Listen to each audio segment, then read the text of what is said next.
नमस्कार मित्रांनो, सगळ्यांचे स्वागत माझ्या कॉमन मॅन या युट्यूब चॅनलवर। अनेक दिवसांपासून प्रकाश आंबेडकर वंचित बहुजन आघाडीचे प्रमुख तो एकंदरीतच वंचित बहुजन आघाडी हा पक्ष कोणावर निवडणुका लढणार। खरं तर प्रकाश आंबेडकर यांनी उद्धव ठाकरे एकटे पडले असताना त्यांच्यासोबत जाण्याचा निर्णय घेतलाय वंचितने आणि त्यांच्याबरोबर म्हणजे उद्धव ठाकरे गटाबरोबर त्यांनी युती केलेली आहे उद्धव ठाकरे गटाबरोबर। पण पुढे आता ज्या लोकसभेच्या निवडणुका येतील, ज्या विधानसभेच्या निवडणुका येतील, त्यामध्ये महाविकास आघाडी सोबत आपल्याला सामील करून घेतलं जावं यासाठी प्रकाश आंबेडकर यांनी वारंवार आवाहन केलं होतं। पुढे पुढे आता इतक्यात त्या आव्हानाला प्रतिसाद देखील मिळत होता, मात्र तो प्रतिसाद अतिशय तोकडा होता।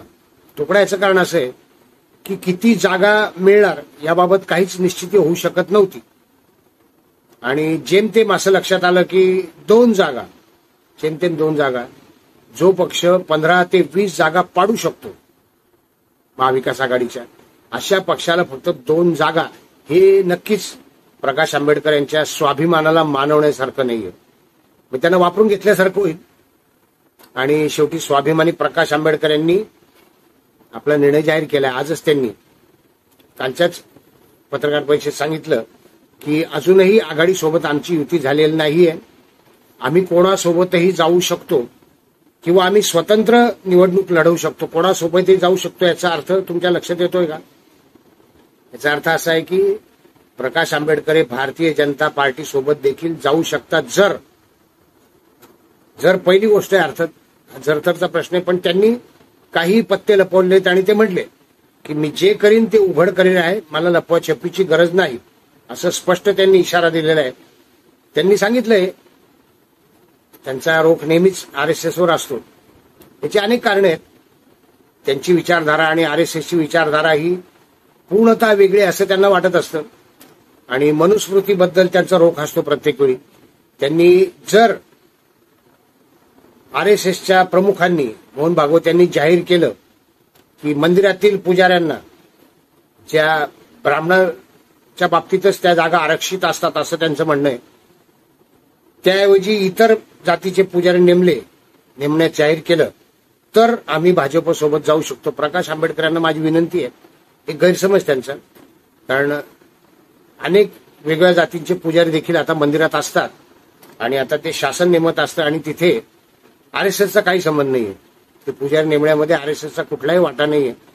ते पुजारी जे मंदिर विश्वस्त नेमत असतात, तुम्हाला हे माहितीच असेल की शंकराच्या मंदिरात बहुधा गुरव पुजारी असतात आणि इतर जातीचे देखील वेगळ्या मंदिरात पुजारी आहेत, ज्यांना कोणाला पूजाविधीचं ज्ञान आहे, ज्यांना कोणाला पूजाविधीचे विशिष्ट मंत्र येतात, त्यांनी त्याचं शिक्षण घेतलं आहे। असा कोणीही व्यक्ती मंदिरात पूजा करू शकतो। प्रकाश आंबेडकर नक्कीच सखोल माहिती घेतील अशी मला खात्री आहे। पण आता प्रकाश आंबेडकर यांच्या भरोशावर जे उड्या मारतायत महाविकास आघाडीचे नेते, त्यांना प्रकाश आंबेडकर यांनी एक स्पष्ट इशारा दिलेला आहे। एकतर आम्ही भारतीय जनता पार्टी सोबत जाऊ शकतो, मी कोणाही सोबत जाऊ शकतो, असं स्पष्ट स्वाभिमानी विधान आहे आणि त्यात लाचारीचा काही संबंध नाही, आवाहन केलं होतं त्यांनी।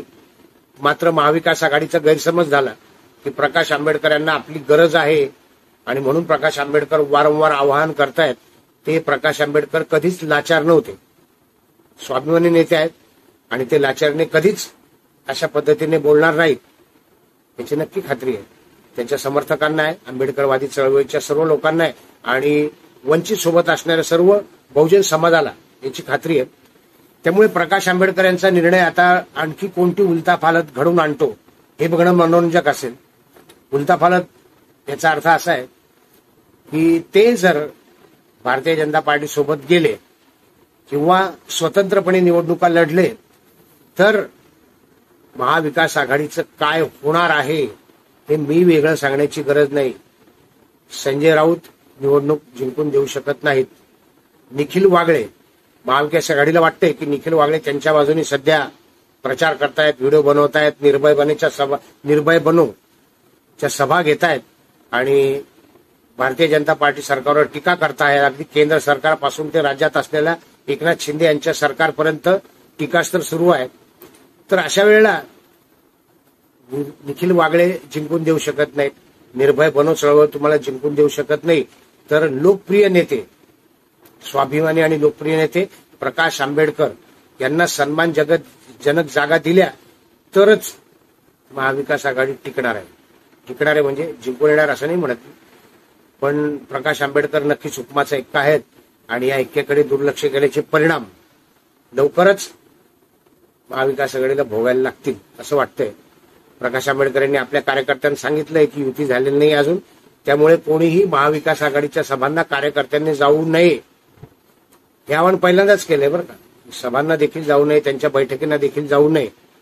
कारण मी स्पष्टपणे जाहीर केल्याशिवाय माझी महाविकास आघाडीसोबत युती झाली असं समजण्याचं काही कारण नाही आणि मी लवकरच निर्णय घेईन.